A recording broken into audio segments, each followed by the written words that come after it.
not doing a very precise line-for-line representation. We're not doing Baroque or Renaissance style art here. We're just doing a basic thing.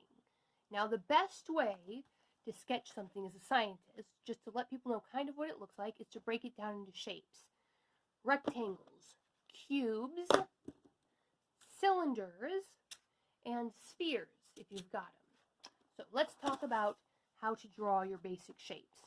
Of course, you know you have your triangle, 3 sides. You have rectangles, starting with the square, which is just a very special rectangle.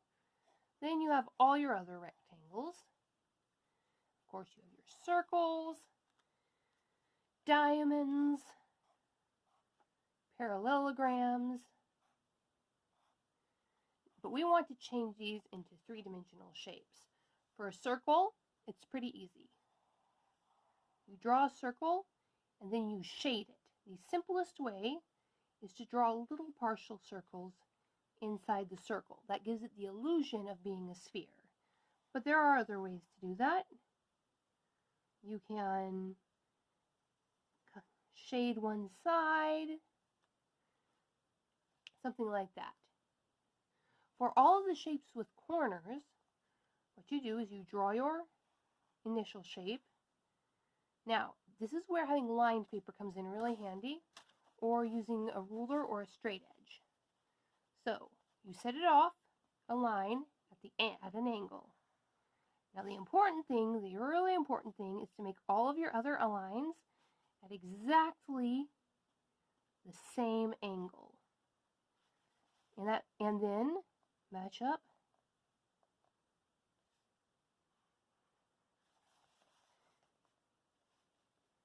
When you extend into 3 dimensions, make sure all of your angles match up. And there you have a nice triangular prism. And to make a cube, which is going to be important when drawing ingenuity, draw your square and draw one line off. It doesn't really matter at what angle you draw these lines off, as long as you keep the same angle for every line. And you want them to be the same length, but more importantly than the same length, you want them to be at the same angle as the line that's beside it.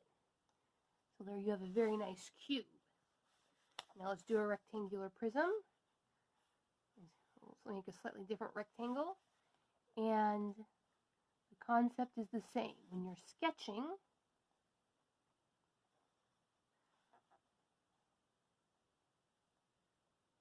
now you're going to say, but these rovers, these landers, they're very complicated machines. They're not just simple shapes. How are we going to draw these machines with just these simple shapes? Here's a diamond. Well, the answer is you're going to simplify. You didn't come to this class to build an actual rover. Now, you came to this class to build a simplified version, a model.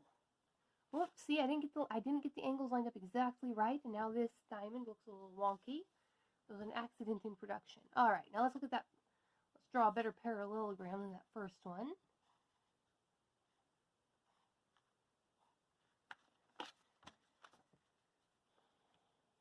Yep, so the important thing is to make sure that your angles line up. And there we have it. A bunch of simple shapes. Now, in order to draw a complex shape using simple shapes, you've just got to kind of look at it. So let's take, let's see, what do we have? What do I have handy here? A pair of fingernail clippers. I see kind of a triangle, and then maybe a little trapezoid down there. So, put it right there. So first I'm going to draw a triangle. Now, there's kind of a curve right there. That's kind of a little lesser triangle. And a curve right there. And then the line kind of goes in.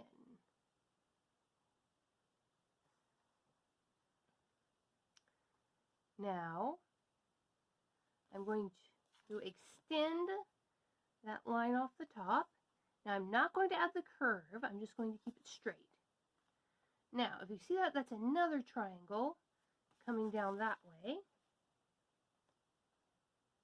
So I've now drawn two triangles using the prism principle. And there we go. Now, as you can see, there's that rod up the middle.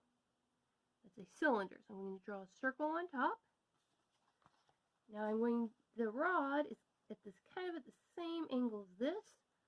So I'm going to draw here. And note that there's a space right here, so you want to end the rod before you get to the bottom. Okay, now I'm going to draw another little triangle on top here, a little bit above the existing triangle. And there you have a very, very simple representation. Now the line is probably going to be visible here, so I'm going to draw. Yeah, there you have a very, very simple representation of the fingernail clippers. You can look at that and say, those are probably fingernail clippers. But they don't look exactly alike, but we don't need them to look exactly alike because all we're doing right now is sketching. All right, so let's move on to our sketches.